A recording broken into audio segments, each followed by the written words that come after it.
The town of Burnsville, Minnesota, sat on the edge of the vast northern wilderness, an isolated patch of civilization surrounded by miles of thick forest. The trees, towering and ancient, whispered in the wind, but it wasn't the woods that haunted Burnsville.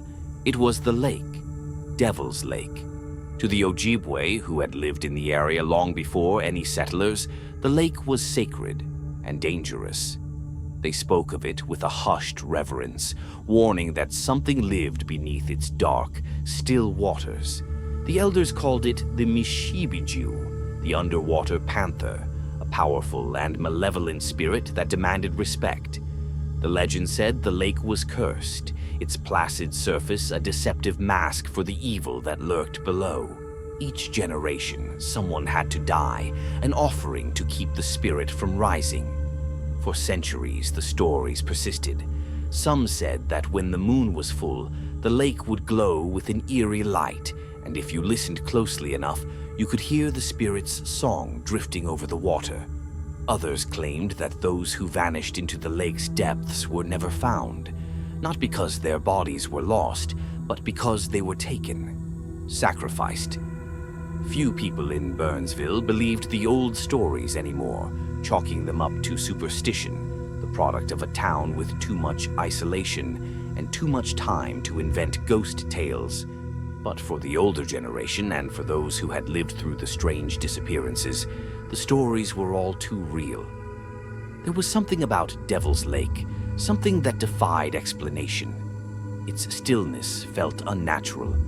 There were no birds around it, no fish ever seen swimming near the shore, as if all life knew better than to linger there. It wasn't just the native legend either. The history of the lake was littered with strange drownings, accidents that no one could quite explain. The townsfolk who dared to go swimming, boat across it, or even camp nearby often didn't return. Over the decades, children had gone missing, and their bodies were never recovered. Fishermen who'd lived on its shores their whole lives avoided the water at night, their eyes dark with memories they refused to share.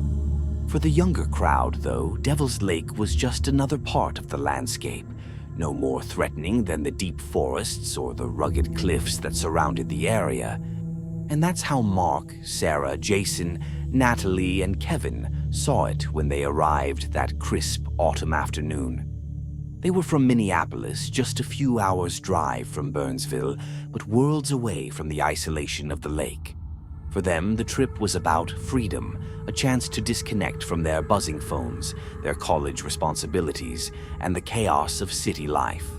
The group had known each other for years, bound by the shared memories of late-night study sessions, parties, and summer road trips.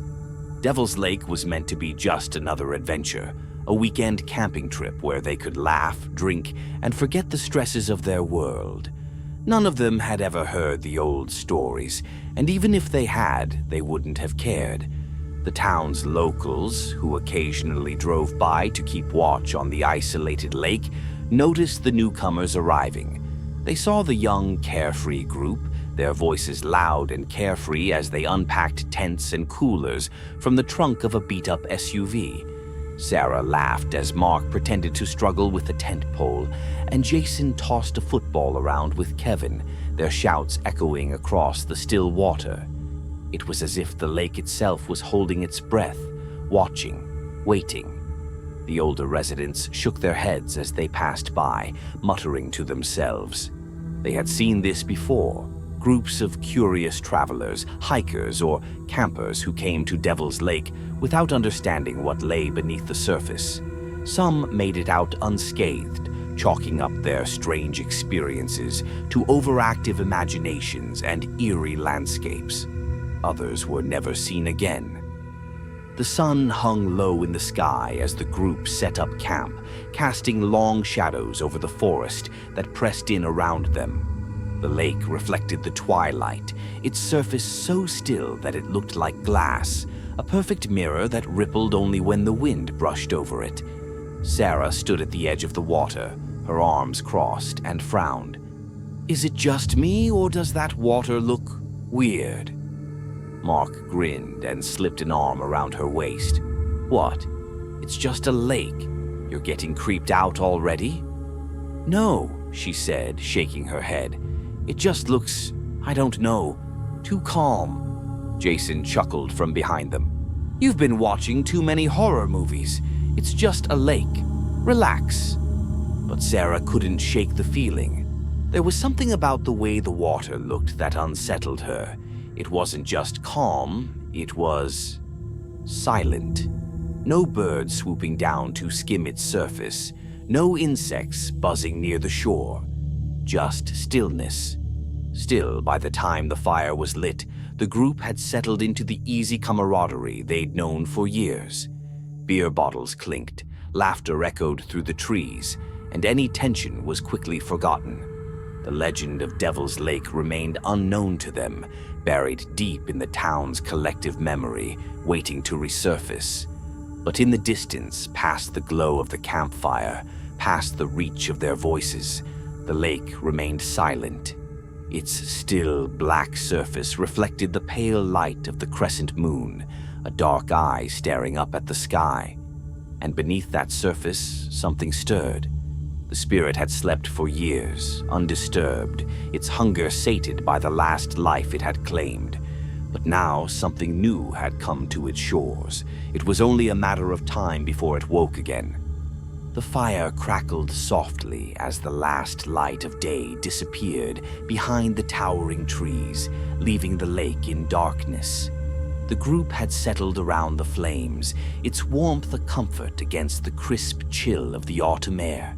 They passed around cans of beer, laughing and reminiscing about their years in college, old stories of pranks, late-night cramming sessions, and weekend parties. For a few brief hours, they felt completely removed from the world outside, wrapped in the security of their friendship. But as the evening wore on, that sense of ease began to erode. Mark, always the restless one, stood up, stretching his arms with exaggerated flair. All right, I've had enough of sitting around. Who's coming for a swim? Sarah looked up at him from her spot by the fire, her brow furrowing. Mark, it's freezing out. You're not seriously going in there, are you? Mark grinned, the firelight reflecting in his eyes. Come on, where's your sense of adventure? We're by a lake, we should at least take a dip. Jason raised a beer in mock salute. I'll stay right here, thanks. You have fun freezing your ass off. Natalie chuckled, shaking her head. You're insane, Mark. But Mark was undeterred. With a quick tug, he pulled off his shirt, revealing a lean, athletic frame, and kicked off his shoes. I'm going in. Last chance for anyone to join me. Sarah watched him for a moment, torn between her own sense of adventure and the nagging feeling that something wasn't right. But before she could say anything, Mark was already jogging toward the shore, the sandy beach disappearing beneath his feet as he splashed into the cold, dark water. I'll be fine, he called back, his voice carrying across the still lake. It's not as bad as it looks. The others laughed and continued talking, their focus gradually shifting back to their conversation as Mark swam farther out. The fire crackled, casting long shadows against the towering trees, and the night seemed to close in around them. The wind picked up slightly, rustling the leaves, but the lake remained still, its surface as smooth and dark as a mirror. Minutes passed, and Jason glanced over toward the water. Mark was a distant figure now, barely visible in the twilight. He frowned, squinting at the dark shape moving through the lake. Hey, Mark, you good out there? Jason called, his voice breaking the quiet. There was no response. Jason exchanged a look with Kevin, who shrugged. He's probably just showing off, trying to scare us. But Sarah stood up, her face pale, worry etched in her features. He's been out there too long. Something's wrong. She began walking toward the lake, her feet crunching on the rocky shoreline. The others followed, the laughter and lightheartedness gone, replaced by a growing sense of unease. Sarah's eyes scanned the surface of the water, now shrouded in darkness, but Mark was nowhere to be seen. Mark, Sarah shouted, panic creeping into her voice. Mark, where are you? Silence. The water, once rippling with his movement, was now eerily still. No splashes, no sound. It was as if the lake had swallowed him whole. Jason cursed under his breath and tore off his jacket. "I'm going in. Something's wrong." Without hesitation, he waded into the water, the cold biting at his skin as he swam out to where they had last seen Mark. The lake was deeper than it appeared from the shore, and as Jason swam farther, the weight of the water seemed to press down on him, slowing his movements. His breath came in short gasps, the cold biting through his muscles. "Mark!" Jason shouted again, his voice breaking the silence, but there was no answer. Nothing but the oppressive stillness of the lake. He dove beneath the surface, the world above disappearing in a blur of darkness. The water was murky, thick with silt and weeds, and Jason's heart raced as he felt around blindly. But there was nothing. No sign of Mark, no bubbles, no movement, just the cold, suffocating weight of the lake. When Jason resurfaced, gasping for air, the others were standing on the shore, their faces pale and terrified. Sarah was crying now, her arms wrapped around herself as she stared helplessly at the water. "Did you find him?" Kevin shouted. Jason shook his head, his heart pounding in his chest. "Nothing. He's gone." For a moment, no one spoke. The gravity of the situation hit them all at once. Mark had vanished. 1 minute he had been swimming, laughing, alive, and now he was just gone. The group stood in stunned silence, the reality sinking in. There was no splash, no cry for help, no sign of a struggle. It was as if the lake had simply claimed him, pulled him under without a trace. "We need to call someone," Natalie said, her voice trembling. "We need to get help." But before anyone could move, a sound cut through the still night air. It was faint at first, barely more than a whisper, but unmistakable, a soft, eerie melody carried on the wind. The group froze, their eyes scanning the darkness, searching for the source of the sound. It was coming from the lake. Sarah's eyes widened in horror. "Do you hear that?" The others nodded, their faces pale and drawn.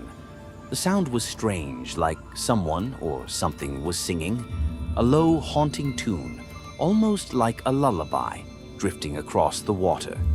It seemed to rise and fall with the breeze, its notes soft yet chilling, sending shivers down their spines. The group huddled together, the fire now a distant comfort as the strange melody continued to echo across the lake. The surface of the water, so still just moments before, began to glow faintly in the moonlight, an unnatural luminescence that made the hairs on the back of Jason's neck stand on end. "We need to get out of here," Kevin muttered, his voice barely audible. But no one moved. They were transfixed, their eyes locked on the glowing water, the eerie song wrapping around them like a spell. It was as if the lake itself had come alive, its dark depths hiding something ancient, something terrible. Sarah took a shaky step back, her voice a whisper. "Mark, is he—" Jason shook his head, fear gripping him. "We don't know, but whatever that is, it's not normal." The group slowly retreated toward the campfire, their eyes never leaving the glowing lake. The melody continued, soft and relentless, filling the night with a sense of foreboding they couldn't shake. The wind picked up again, carrying the strange song with it, and the trees around them seemed to groan in response. By the time they sat down by the fire, no one was laughing. The warmth of the flames felt distant, almost meaningless.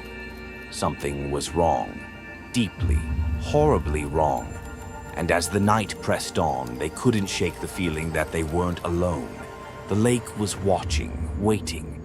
And beneath its surface, something stirred. Morning broke over Devil's Lake in an eerie, hazy light, the rising sun barely piercing the thick fog that clung to the water's surface. The silence was unsettling, broken only by the occasional rustle of wind through the trees. The night's terror had drained the group of any sense of excitement or adventure. They were hollow-eyed and anxious, huddled around the remnants of the campfire as if its dying embers could offer them some kind of protection. Mark was gone.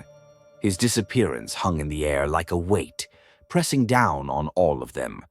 The hope that he would somehow reappear, dripping wet and grinning at his success in scaring them, had long since faded.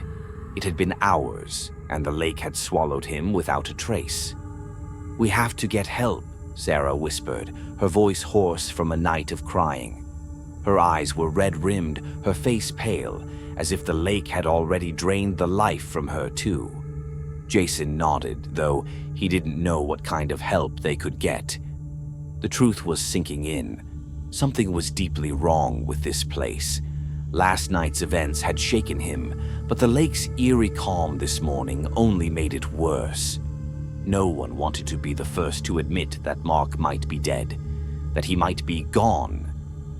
But they all felt it. The lake had taken him, and something unnatural was behind it.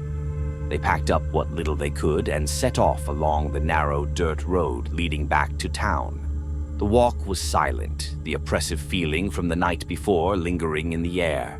Sarah kept her head down, occasionally letting out small, ragged breaths. Natalie and Kevin were tense, glancing nervously at the trees, as if something might leap out from the shadows at any moment. As they neared the outskirts of town, the sound of someone humming caught Jason's attention. It was a low, tuneless sound, barely audible over the wind. As they rounded the bend, they spotted an old man sitting on a dock that jutted out into the lake. He was hunched over, mending a fishing net with practiced, deliberate movements. His weathered face was creased with deep lines, his skin tanned and rough, his clothes threadbare and stained from years of work. A small boat bobbed in the water beside him, its oars resting on the dock. Jason hesitated, something about the old man unnerving him, but Kevin called out before he could stop him. "Hey, sir, we need help. Our friend, he's missing." The old man looked up slowly, his eyes hidden beneath the brim of a battered hat. He didn't seem surprised or concerned by their approach. Instead, he stared at them with an unnerving calm, as if he already knew what they were going to say. "Missing, you say?" His voice was rough, a low rasp that seemed to scrape the air. "In the lake, I reckon." Jason's heart skipped a beat. The way the man said it wasn't a question. It was a statement, flat and certain. Sarah stepped forward, her voice breaking. "Yes, he went swimming last night, and he never came back. We couldn't find him." The old man let out a long sigh and shook his head slowly, returning to his net. "Foolish. You should have never camped here. Devil's Lake don't take kindly to outsiders." Kevin scoffed, stepping forward. "What the hell is that supposed to mean? You think we don't know this place is dangerous? We just need help finding him." But the old man didn't seem fazed by Kevin's outburst. He continued mending his net, his fingers working methodically over the rough rope. "Ain't nothing you can do for your friend now. If the lake took him, he's gone. Devil's Lake don't give back what it takes." Jason felt a cold shiver run down his spine. "What are you talking about? It's just a lake." The fisherman stopped his work and fixed them with a cold, knowing stare. His eyes were like dark pools, deep and unfathomable. "That lake ain't just water, it's a doorway. Something lives in there, something old, older than this town, older than any of you. The Ojibwe knew it, told stories about the Mishibiju, the spirit that lives beneath the water." Jason's heart began to race. He'd heard about legends like this, but it had always seemed like just that. Legends. The fisherman's voice, though, had a weight to it, a chilling conviction that made it hard to dismiss. "What? What does it want?" Natalie asked, her voice trembling. The fisherman spat into the water, his expression grim. "It wants what it's always wanted, a life, a sacrifice to keep it sleeping. Every generation, someone goes missing in that lake, some years more.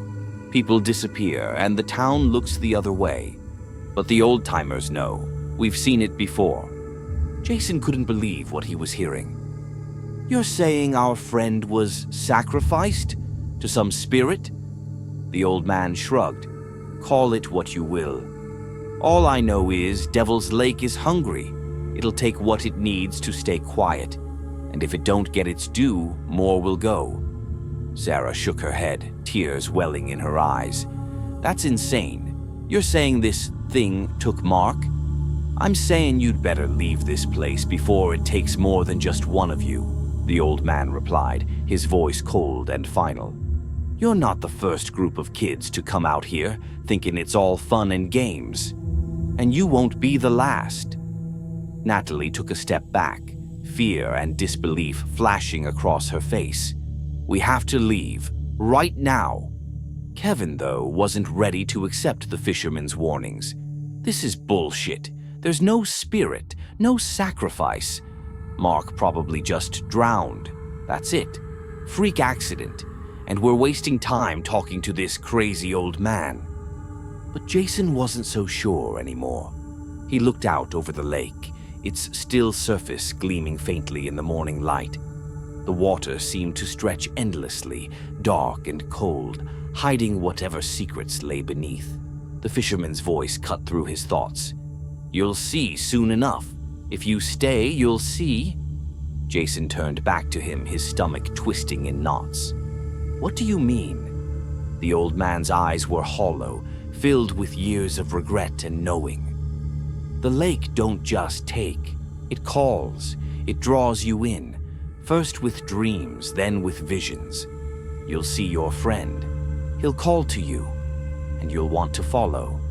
The lake knows your fear, knows your guilt. It'll use it against you. Jason's blood ran cold. He remembered the strange song they had heard last night, the way the lake had glowed under the moonlight, and the feeling of something watching them from beneath the surface. And then the eerie, haunting visions of Mark's face, waterlogged and ghostly, calling to them from the shadows of the lake. Sarah sobbed quietly beside him, her body shaking with grief and terror. Jason clenched his fists, trying to hold it together. They needed answers. They needed to understand what had happened to Mark. But the fisherman's expression softened, almost as if he pitied them. It's too late for your friend, and soon it might be too late for you. Leave. Now, while you still can. Jason glanced at the others, his heart heavy with indecision. They were terrified, and so was he. But the thought of leaving Mark behind, of abandoning him to whatever horror lurked in that lake, gnawed at him. He couldn't just walk away, not without trying. But the fisherman's words hung over him like a curse. The lake was calling. The wind was different that night. It moved through the trees in a low, mournful wail, as if the forest itself were grieving. The campfire had long since died, its embers reduced to a faint, pulsing glow against the cold earth. Jason sat alone on the shore of Devil's Lake, staring into the abyss of its still waters, waiting. He was the last one left. Sarah, Natalie, Kevin, each had disappeared, swallowed by the lake's insidious pull. Their faces haunted him, pale and terrified in his dreams, their voices rising out of the depths like distant echoes, begging for release. He had tried to save them. He had tried to fight, but the lake was relentless. The spirit had claimed them all, and now it wanted him. Jason had stopped sleeping days ago.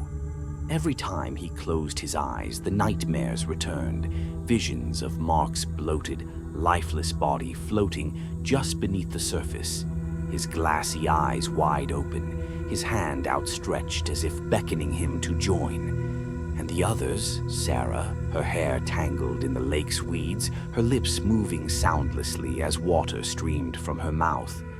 Kevin, his eyes hollow, his limbs twisted, reaching up from the lake's bottom. Natalie's ghostly reflection drifting just beyond his grasp, always just out of reach. But they weren't just dreams. Jason knew that now. They were calls. The lake was speaking to him, whispering in the silence of the night, its dark waters shimmering faintly under the moonlight. He could feel its pull, tugging at the edges of his mind, creeping into his thoughts, filling him with a growing sense of inevitability.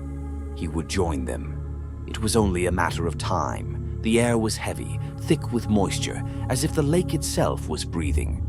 Jason felt it in his bones, the weight of its presence pressing down on him, pulling him closer to the water's edge. His legs ached, his body felt sluggish, as if the spirit was already draining him, sapping his strength. But he couldn't leave. He wouldn't. Not yet. The fisherman's warning echoed in his mind, distant and hollow. It calls to you.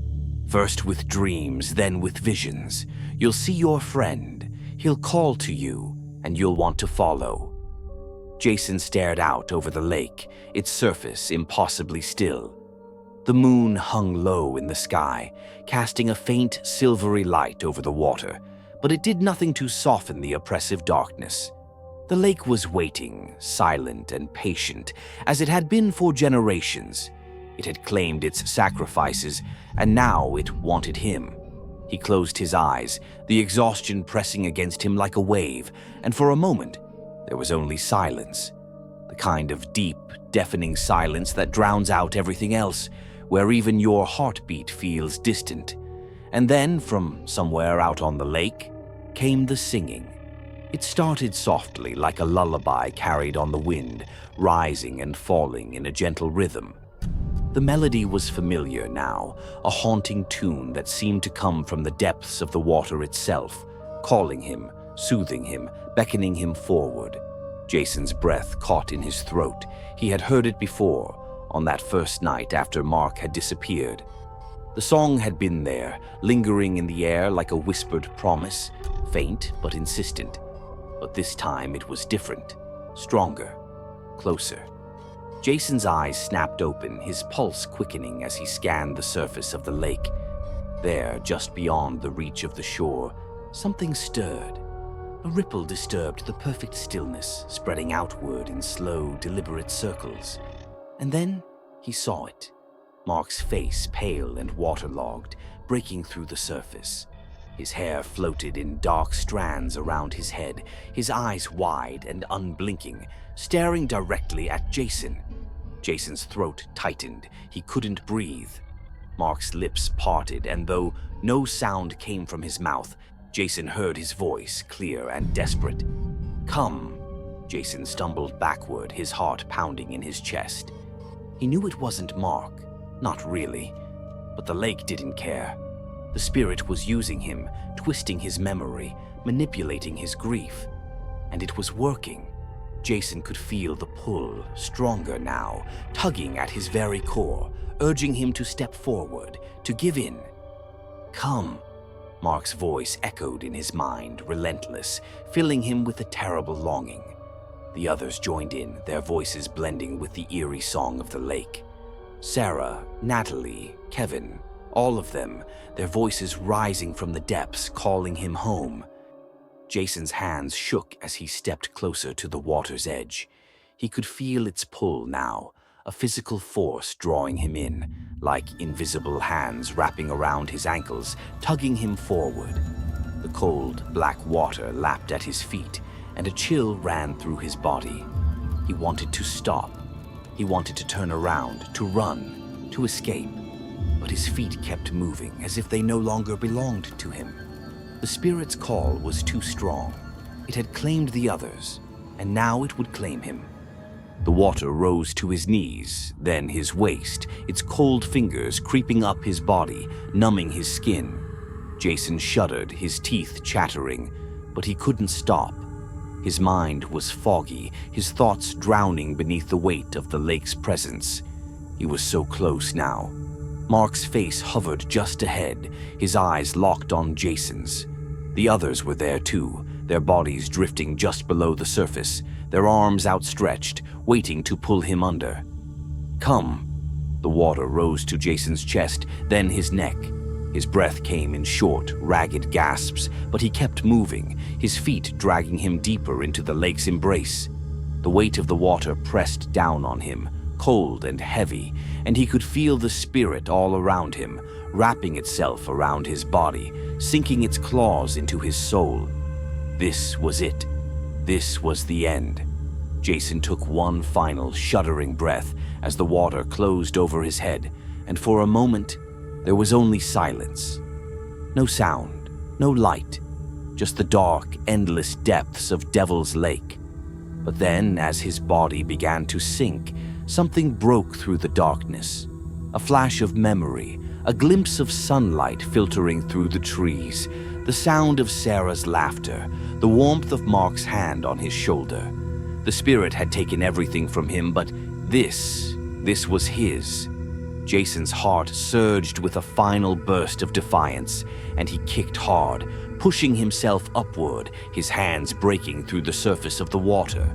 He gasped for air, his lungs burning, and dragged himself back toward the shore, his body trembling with exhaustion. He collapsed onto the sand, coughing and shivering, his mind spinning with the weight of what he had just escaped. The lake was still behind him, its surface eerily calm, as if it had never stirred at all. But Jason knew better. He knew what lurked beneath. He was the last one left, and as he stared out at the still black water, he knew the truth.